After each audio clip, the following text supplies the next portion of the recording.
Pessoal, tudo bem? Prazer, meu nome é Edsley Ferreira. Gostaria de falar com vocês agora a respeito da lei penal no tema. Está previsto lá no artigo 2º, bem como seu parágrafo único do Código Penal. O que diz a redação do caput do artigo 2º, bem como o parágrafo único. Então, o caput diz: ninguém pode ser punido por um fato que lei posterior deixar de considerar como crime, cessando em virtude dela a execução e os efeitos penais da sentença condenatória. O parágrafo único diz: a lei posterior que de qualquer forma beneficiar o agente aplica-se aos fatos anteriores, ainda que decididos por sentença penal condenatória transitada em julgado. E aí abre o parênteses e cita lá o artigo 5º, inciso 40 da nossa Constituição Federal. Ok, pessoal? Então nós analisaremos aqui nesse artigo 2º pelo menos três institutos. O primeiro instituto da abolitio crimes, o segundo instituto, o instituto da novatio legis in melium, e o terceiro instituto, o instituto da novatio legis in pejus. Ok? Então vamos ver agora o primeiro instituto, que é o instituto da abolitio crimes, ou abolição do crime, ou aquele crime, aquela conduta deixa de existir, não é mais crime, ok? Então, o que diz a primeira parte do caput do artigo 2º? Lá diz: ninguém pode ser punido por um fato que lei posterior deixar de considerar como crime. Então, aqui está falando da abolitio crime, aquele fato não é mais crime. Vamos dar aqui como um exemplo: imagine que o sujeito lá em 2003 cometeu o crime de adultério.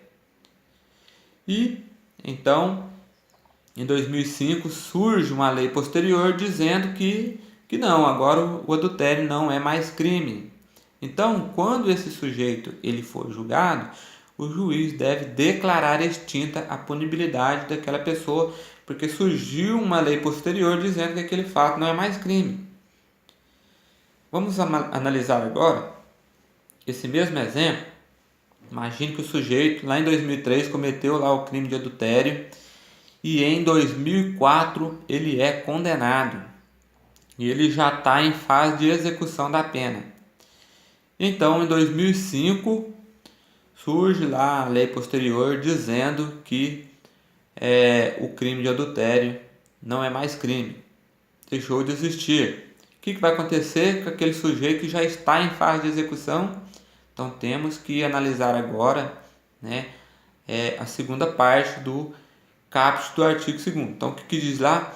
Ninguém poderá ser punido por um fato que lei posterior deixar de considerar como crime, cessando em virtude dela a execução e os efeitos penais da sentença condenatória.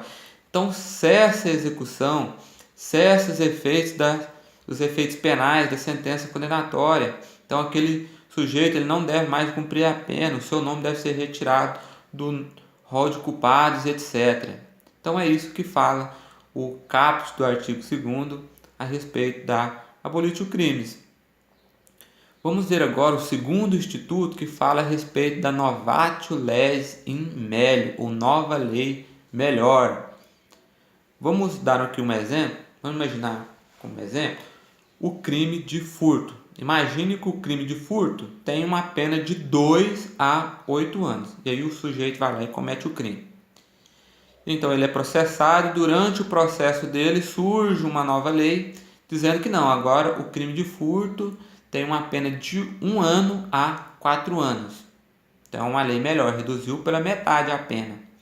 Então, por qual lei agora ele deverá ser julgado? Aí agora a gente deve analisar o parágrafo único do artigo 2º. O que diz lá? A primeira parte: a lei posterior que de qualquer modo beneficiar o agente deve ser aplicada aos fatos anteriores. Então deve ser aplicada essa lei nova, que é melhor. Mas vamos imaginar esse mesmo caso, o crime de furto com a pena de 2 a 8 anos, o sujeito vai lá, comete o crime, só que ele é condenado. Então ele já está cumprindo ali a pena e aí surge uma lei nova após a condenação, após o trânsito julgado, dizendo que a pena do crime de furto é de 1 a 4 anos. O que vai acontecer com esse sujeito? A gente deve analisar agora a segunda parte do parágrafo único, que diz: a lei posterior que de qualquer modo beneficiar o agente aplica-se aos fatos anteriores, mesmo que decididos ou transitados em julgados. Então, aquela lei que surgiu após a condenação, após o trânsito julgado, ela irá ser aplicada, ela retroagirá para beneficiar o agente. É o que diz o parágrafo único do artigo 2º do Código Penal. Agora vamos falar sobre o terceiro instituto, que é o instituto da novatio legis in pede, ou em prejuízo, ou pior, uma lei pior que surgiu. Imagine lá que o crime de furto, esse mesmo exemplo, o crime de furto, ele tem uma pena de 1 a 4 anos. E aí o agente vai lá e comete o crime.